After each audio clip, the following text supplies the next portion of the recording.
এই যে অ্যাকোয়ারিয়াম পরিষ্কার করতে হবে না? তো এখন অ্যাকোয়ারিয়ামটা পরিষ্কার করা হবে। আগে পরিষ্কার হবে তারপরে তো মাছ আনতে হবে। এটা ঠিক আছে নাকি?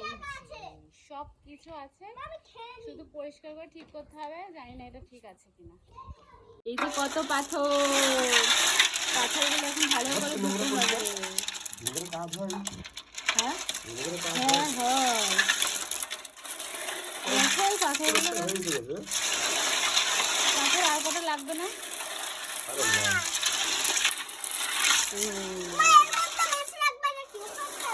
আরে পাথর ধুবি না গরু?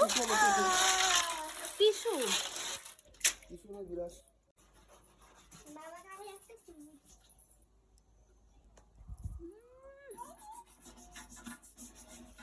বাবা পয়সা করে দিতে পারছে, চুমু দিচ্ছে আবার।